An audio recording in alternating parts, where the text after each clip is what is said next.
بسم اللہ الرحمن الرحیم۔ السلام علیکم ناظرین، سب سے دلچسپ موضوع جو ہے وہ تو اکنامک کوآرڈینیشن کونسل کی کل کی جو اپروولز ہیں، جس میں حماد اظہر صاحب جو نئے نویلے ہمارے وزیر خارجہ ہیں، انہوں نے کل بتایا تھا کہ کونسل نے بھارت کے ساتھ کپاس، چینی اور ادویات امپورٹ کرنے کی بھارت سے اجازت دے دی ہے اور اس کو لا کر دیا ہے۔ پہلی بات ذہن میں رکھیں کہ یہ کب سے سسپینڈڈ ہے۔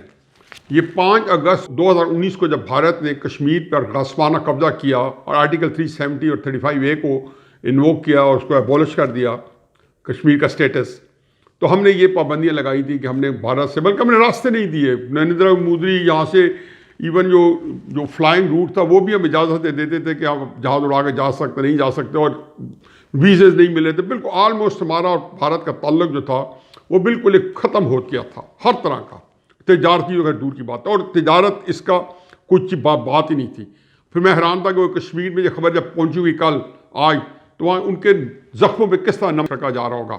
اب اس میں ایک اہم بات نوٹ کریں، اہم بات یہ ہے کہ یہ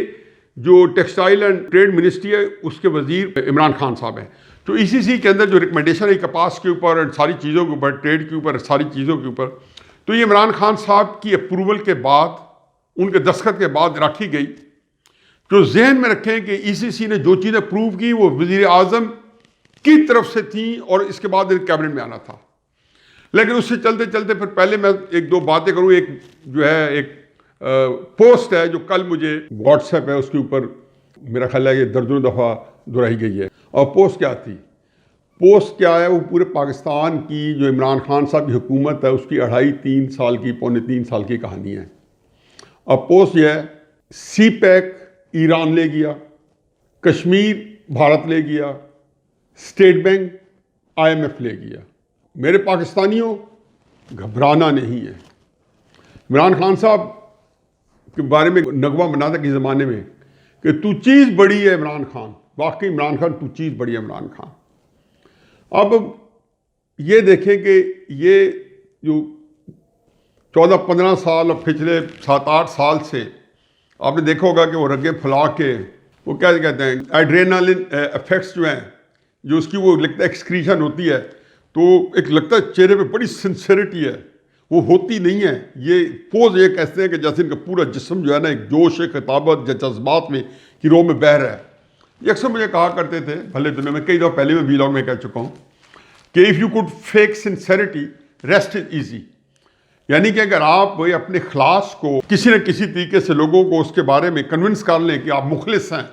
تو پھر آپ دنیا میں کوئی کام بھی کر سکتے ہو، پھر آپ کے لیے سارے کام آسان ہو جاتے ہیں۔ یہ خیر مخالفین کے لیے کہتے تھے، لیکن بعد میں پتہ چلا کہ انفیکٹ ان کا اپنا جو بھی رہنما اصول ہیں وہ کیا ہیں۔ اب میرا بھی یہی تھا، کل جب آیا جی کہ اکنامک کوآرڈینیشن کونسل کی میٹنگ کے بعد جو نئے نویلے وزیر خزانہ حماد اظہر صاحب، انہوں نے فرمایا کہ ہم انڈیا کے ساتھ تجارت کھول رہے ہیں، وہاں سے کپاس، چینی اور ادویات امپورٹ کر رہے ہیں، تو میرے یقین جانو کہ کان کھڑے ہو گئے، کیونکہ اس سے پہلے کئی بھی لوگ بتا چکے ہیں کہ ہفتہ 10 دن پہلے ہم نے ان سے LOC کے اوپر ایک امن کو معاہدہ کیا۔ پھر اسی فالو اپ میں جو ہمارے جناب باجوہ صاحب کی ایک تقریر بھی ہمارے سامنے آئی، جس کے اوپر بہت ہی میڈیا نے ہر جگہ ڈسکشن کی، اور نواز شریف صاحب کو جس ڈان لیگ کے اوپر جو آڑے ہاتھوں لیا گیا، اسی کی انہوں نے دوبارہ ایک توثیق کی، اور کن حالات میں کی، آیا کن کنڈیشن پہ کی، نواز شریف کے وقت میں آپ کے حالات کیا تھے، کتنا آپ کی عزت بےزتی ہونی تھی اور اب کتنی ہے۔ اور اس میں جب مودی صاحب کا لیٹر آیا تو میں نے بتایا کہ مودی صاحب نے اپنے لیٹر میں 2 باتیں لکھی کہ آپ کو ہمارے ساتھ دوستی کریں، اور اس کے لیے ضروری ہے کہ آپ دہشت گردی اور بھارت دشمنی جو ہے اس سے اجتناب کریں۔ اب آپ بتائیں کہ جب ہم نے جواب دیا تو ہم نے بالکل ہومیوپیتھک ٹائپ کہ کشمیر کے مسئلے کو حل کیے بغیر آپ اس کو بتائیں کہ جی جب تک آپ کشمیریوں پہ ظلم ہو رہا ہے، پاکستان جو ہے کسی طور آپ کے ساتھ ایک ہاتھ کا بھی دیکھنے کے گوارا نہیں ہے۔ آپ نے ذکر ہی نہیں کیا، ایسے ذکر کیا جیسے وہ جو ہم 1948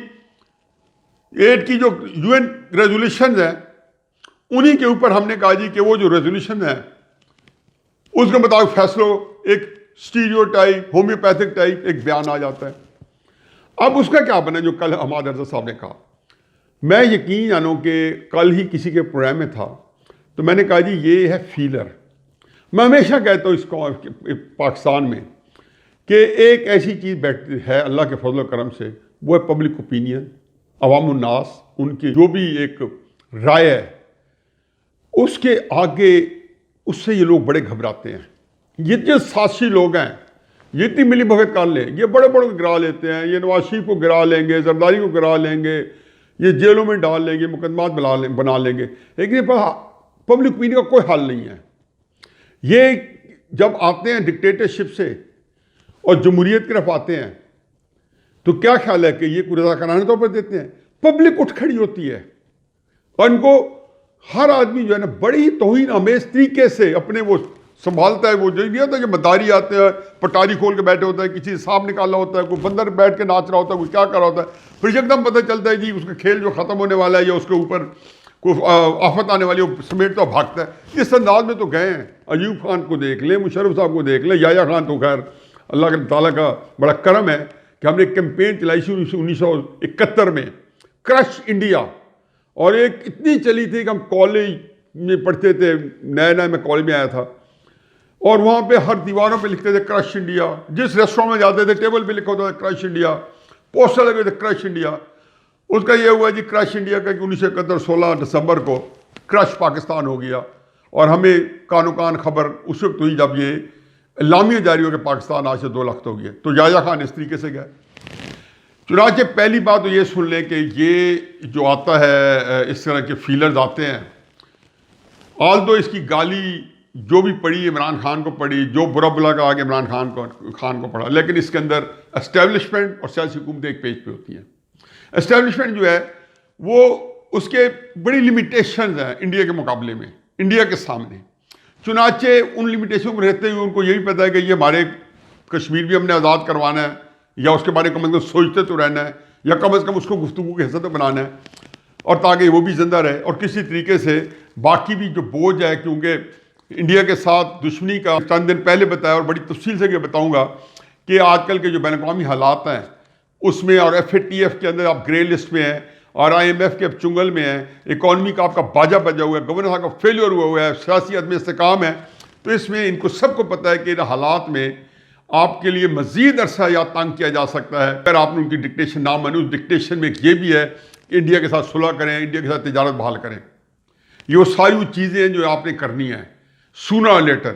کیونکہ ان کے نزدیک پبلک اوپینین آپ کی کوئی اتنی اہم نہیں ہے. وہ تو آپ کو پتہ ہے نا کہ آپ نے جس دن کیا تو یہ نہ ہو کہ لوگ آپ کا دھڑ تختہ نہ کر دیں، یہ نہ ہو کہ لوگ اٹھ کے آپ کے گھروں میں نہ گھسیں. ابھی تو آپ کو چونکہ بڑی ایک ایسی اپوزیشن ملی ہوئی ہے جو بڑے اہم موضوعات پہ آپ سے ٹکر نہیں لے رہی. مجھے نہیں پتا اس کی کیا وجہ ہے، چاہے وہ گلگت بلتستان کو ہم نے صوبہ بنایا، یا کشمیر کے معاملے میں آپ نے کوئی رویہ اپنایا، یا کشمیر چلا گیا، تو یہ اس کو دنگا فساد نہیں کرتے، کیونکہ اس میں آپ لوگوں نے ضرور کوئی نہ کوئی ان سے کوئی رعایت مانگی ہوگی. میں مان ہی نہیں سکتا ہوں کہ اتنے بڑے اسکینڈل ہوں اور اپوزیشن آپ کے خلاف کھڑی نہ ہو جائے، یا ان اسکینڈل کو اس طرح ان اٹینڈڈ جانے دے،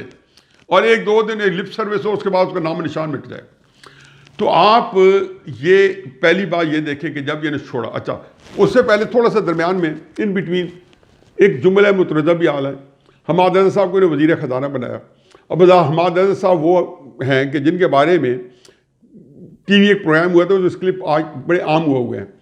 کہ ان کی ٹیکس ریٹرن جو تھی وہ کبھی زندگی میں جو 2-3 سال دی وہ 0 10,000 روپے 15,000 روپے، حالانکہ ماشاءاللہ بہت بڑی صنعت ہے ان کے پاس اسٹیل کی. اور پھر 2017 میں انہوں نے بیک ڈیٹ میں کوئی چینج کروایا، کوئی 1,00,000-2 لاکھ جتنا بھی ہے. میں صرف یہ بتانا چاہتا ہوں کہ یہ لوگ جو ٹیکس اکٹھا کریں، جو ریونیو اکٹھا کرنا ہے پاکستان کا، یہ خود ریونیو دیتے ہی نہیں دیتے. اچھا، اس سے بھی دلچسپ بات عمران خان صاحب ہیں. اب دیکھیں، انہوں نے 1971-72 سے پروفیشنل کرکٹ شروع کی اور کمائی شروع کر دی. 1975-76 سے تو وہ بہت بڑے سیلیبریٹی بنے. پھر انہوں نے جا کے کیری پیکر کھیلا 3 سال اور وہاں بڑا پیسے بنائے. پھر بڑی بڑی انہوں نے انویسٹمنٹس کی، اسٹاک ایکسچینج میں انویسٹمنٹ کی، باہر ادھر ادھر. وہاں پہ لنڈن میں فلیٹ لیا. انہوں نے اپنے جس کو کہنے بلیک منی کو وائٹ کرایا 2003 کے اندر اور ایمنیسٹی اسکیم لی، مجھے اس سے کوئی غرض نہیں، یہ تو چلو ہوتا رہا، ان کو ایک قانون اجازت انہوں نے لے لی اور ان کا سب کچھ سفید ہو گیا۔ مجھے یہ بتائیں کہ عمران خان صاحب نے زندگی میں ٹیکس کب سے دینا شروع کیا ہے؟ یہ ذرا دکھا دیں، کہ ان کو بتا دیں کہ ان کے ریٹرنز وہ ٹیکس نہیں جو کرکٹ بورڈ نے ان کو چیک دیا اور ٹیکس کاٹ لیا، وہ ٹیکس کے جو انہوں نے دنیا میں کمائی کی، باہر کی، پاکستان میں کی، جہاں کی، اس کے اوپر جو ٹیکس ہے انہوں نے کتنا دیا ہے۔ اشتہاروں میں آئے، مختلف جگہوں پہ کمیونٹی میں بیٹھے، پیسے ملے، اس کے اوپر ان کے ٹیکس ریٹرن کیا ہیں۔ آپ یہ دیکھیں گے کہ اس سے پتہ چلتا ہے کہ یہ لوگ جو ہیں یہ جب تک سیاست میں نہیں آئے تھے یہ اس چیز کو سمجھتے تھے کہ ہمارا حق سمجھ کے یہ وائلیشن کرتے تھے کہ جیسے ہم نے پاکستان کا ٹیکس دینا یا صحیح ہے، جیسے اپنے ساتھ زیادتی کرنی ہے۔ تو ان حالات میں چلو یہ میں اسے جملہ مترجہ کیا ہے کہ ان کے ٹیکس نکلوا لیں آج اور چھپوا لیں تو پتہ چل جائے گا کہ یہ وہ لوگ ہیں کہ جو یہاں پہ صاف چلی شفاف چلی، صاف شفافی کے جو ہے نا انہوں نے پتہ نہیں، وہ جہانگیر ترین بھی بیچارہ اپنے آپ کو مسٹر کلین کہتے کہتے آج وہ جس طرح پھنسا ہوا ہے، اور جو اس کا میڈیا ٹرائل ہو رہا ہے، کوئی سچا کوئی جھوٹا، کوئی ذاتی دشمنی، کوئی ویسے ہی پھنس گئے ہیں، قسمت کے پھیر ہوتے ہیں، وقت ایک سا نہیں رہتا۔ تو ان کے سب کا آپ دیکھ لیں، عمران خان صاحب کا، حماد اظہر صاحب کا، جو کہ ان کے فائنانس منسٹر ہے، کہ ان کو کوئی اس کا شعور ہی نہیں تھا کہ ٹیکس دیا جاتا ہے یا نہیں دیا جاتا، اور یہ ایک بہت بڑا جرم ہے جو یہ سرزد کر چکے ہیں، یہ پاکستان کی وزارت عظمیٰ پہ بیٹھے ہیں۔ یہ اس کو رکھے ایک طرف پہ، اب آ جائیں اپنے موضوع کی طرف۔ تو انہوں نے جب کل اناؤنس کیا کہ ہم نے کپاس اور چینی اور ادویات بھارت سے منگانی ہے، تو میں یہ سمجھتا ہوں یہ ٹیسٹر تھا، یہ وہ ایک فیلر چھوڑا ہے کہ دیکھیں ریئیکشن کیسا آتا ہے۔ اللہ کے فضل و کرم سے پاکستان میں ادھم مچ گیا، میرا دل کرتا تھا کسی طریقے سے اپروو کرتے، لیکن کل بھی شیخ رشید جب آئے تو مجھے ان کی باڈی لینگویج پتہ چلا کہ وہ یہ دیکھ چکے تھے، تو رات وہ کہہ رہے تھے کہ نہیں کل ظاہر شیخ رشید کیونکہ تھوڑا سا کہ لوگوں کے ساتھ اس کا تعلق ہے، اسے پتہ ہے کہ یہ ریئیکشن ہے، تو انہوں نے کیبنٹ بتا دیا کہ حضور جو کچھ آپ حاصل کرنا چاہتے تھے اب آپ پیچھے ہٹ جائیں۔ چنانچہ کیبنٹ نے بڑے ہی باعزت طریقے سے ایک عدد اور یو ٹرن لے لیا، اور بہت اچھا یو ٹرن لیا۔ اور اس ساری صورتحال کو ایک فقرے میں بند کروں تو یہ حکومت ایک عمل یا ارادہ عمل کرتی ہے، اس کا ایک رد عمل آتا ہے، اس رد عمل کے جواب میں پھر عمل کا تعین ہوتا ہے، اور وہ اس پہلے جو اعلان شدہ عمل ہے اس کا بالکل الٹ ہو سکتا ہے، جو ہمیشہ الٹ ہی ہوتا ہے، اور یہ رد عمل کے اوپر حکومت چل رہی ہے۔ حقیقت ہے کہ میں کو بالکل جس کو کہنا چاہیے پوری ذمہ داری سے کہتا ہوں کہ اس میں اسٹیبلشمنٹ بھی آن پیج ہوگی۔ اسٹیبلشمنٹ کا تو کام ہی یہی ہے کہ وہ ادھر سے نواز شریف صاحب کو بھی آشیرواد دیتے ہیں کہ آپ کر لیں دوستی، جب وہ جاتا ہے تو دونوں طرف سے کھیلتے ہیں، پبلک کو بتاتے ہیں کہ یہ جی وزیر اعظم صاحب مودی کے جا رہے ہیں، یہ عمران خان صاحب مودی کے لیے مرے جا رہے ہیں، تو ان کے دونوں میں آسودگی ہے، پتہ نہیں اس سے کیا حاصل حصول ہوتا ہے۔ مجھے ایسے ہی یاد آتا ہے کہ صدام حسین جب کویت پہ قبضہ کیا تو امریکن ایمبیسڈر سے کو بلا کے پوچھا کہ بھئی اس طرح کی جو پاسبلٹی ہو، تو امریکن ایمبیسڈر نے بھی اسی طریقے کہا کہ ہمارے لیے کوئی ایشو نہیں، ہمارا کوئی اس میں کوئی نہیں ہے، نہ ہمارا کوئی فیلنگ نہیں، یعنی کہ ایک وہ کہتے ہیں ٹیسٹ اپروول دے دی، بغیر کوئی ہاں نوں کیے ایک اپروول دے دی۔ وہ چڑھ دوڑا کویت پہ، جب چڑھ دوڑا تو امریکہ صاحب پورا فوجوں کے ساتھ لے کے تو سعودی عرب اور ادھر سے گھس کے اور اس کو جو ہے پوری جنگ کے ساتھ جو گولف وار کی جو پہلی جنگ ہوئی تھی اس سے نکالا۔ تو یہ ایگزیکٹلی اسٹیبلشمنٹ مہاراج کا جو رویہ ہے یہ ملک کے بارے میں صحیح نہیں ہے۔ اگر وہ سیاسی حکومتوں کے سے کچھ کام کروانا چاہتے ہیں، کیونکہ یہ ساری چیزیں پوری دنیا پہ یہ آئے ہیں کہ یہ حکومت جو ہے یہ نام کی حکومت ہے، اصل حکومت اسٹیبلشمنٹ کی حکومت ہے، اور جب وہ کہتے ہیں ہمارے سیاست سے کوئی تعلق نہیں ہے تو میں یہی کہتا ہوں کہ جی جانے تو نہ جانے، گولی نہ جانے، باغ تو سارا جانے۔ چلتے چلتے میں پہلے تو جو کیبنٹ کی میٹنگ کی جو بریفنگ ہوئی، اب اس کے اندر اس طرح کا سوچا جا رہا ہے کہ وہ شاہ محمود قریشی صاحب نے پہلے فرمایا کہ یہ دیکھیں ہمارا 5 اگست کے جو معاملات ہیں اس کو طے کیے بغیر ہم آگے نہیں چل سکتے، تو کیا کل کے آپ کیا کر رہے تھے؟ سر پیٹ رہے تھے اپنا، جو آپ نے کل جو فرمایا۔ اچھا وہ فرما رہے ہیں کشمیر کے اندر ظلم ہو رہا ہے، فواد چودھری صاحب اور وزیر اعظم صاحب اور کچھ نہیں کہہ سکتے۔ وہ کہتے ہیں نا کہ بعد از خرابی بس یار، یہ بات مت بھولیں، جیسے میں نے اپنے انٹرو میں کہا ہے کہ وزیر اعظم کے کہنے پہ ہوا ہے، مجھے اہم بات یہ کرنی ہے سب کو کنکلوڈ کرتے ہوئے، اور وہ یہ کہنی ہے کہ یہ تو جو کچھ کہہ رہے ہیں یہ تو بالکل ایسی چیزیں کہہ رہے ہیں کہ جس کو کہنا چاہیے کہ ہمیشہ یہ مزاحیہ پروگرام کرتے ہیں. ان کے اندر ایک کتنا مزاح حصے مزاح تحریک انصاف کے سارے لواحقین میں، عمران خان میں اور سب میں، یہ بہت ہی مزاحیہ لوگ ہیں. یہاں تک کہ جب یہ بات کریں گے آپ ہنسی سے لوٹ پوٹ ہوتے جائیں گے. مجھے صرف اس کو یہ کہنا ہے، یہ جو پرپوزل تھی ایجنڈے کے اوپر، یہ عمران خان صاحب کی اپرووڈ پرپوزل تھی اور وزیر اعظم کی سمری کو کابینہ نے ریجیکٹ کر دیا. شاہد خاقان ابائی صاحب کے ابھی بیان ہے اور میں اس کو فلی انڈورس کرتا ہوں کہ وزیر اعظم صاحب اس کے بعد ووٹ آف نو کانفیڈنس آپ ریزائن کرتے ہیں. آپ کے پاس کوئی قانونی جواز نہیں رہا پاکستان کے اوپر حکومت کرنے کا اس سمری کے ریجیکٹ ہونے کے بعد. اور جو آپ نے کل پاکستانی قوم کے خلاف سازش کی ہے، ٹیوزڈے کو آپ نے سمری اپروو کی ہے، بدھ کے دن وینسڈے کو اکنامک کوآرڈینیشن کونسل نے اس کو اپروو کر کے پریس کانفرنس کر کے پورے پاکستان کو بتا دیا کہ ہم یہ کام کر رہے ہیں، اور آج کیبنٹ فارمل اپروول تھی. اور وہ آپ نے پبلک کا سینٹیمنٹ دیکھتے ہوئے آپ پیچھے ہٹے ہیں، تو اب آپ کریڈٹ لینے جاتے ہیں اس کو ایک طرف. آپ وزیر اعظم صاحب ریزائن دیں، اس سے کم کچھ نہیں. مجھے پتہ ہے کہ آپ کے اندر تھوڑا سا بھی احساس ہوا اور تھوڑا سا بھی غیرت ہوئی تو یقیناً آپ اسٹیپ ڈاؤن کر دائیں گے اس سمری کے ریجیکٹ ہونے کے بعد، جو خالصتاً پاکستانی قوم کے ایک پریشر کی وجہ سے آپ کو لینے پڑی. وما علینا الا البلاغ.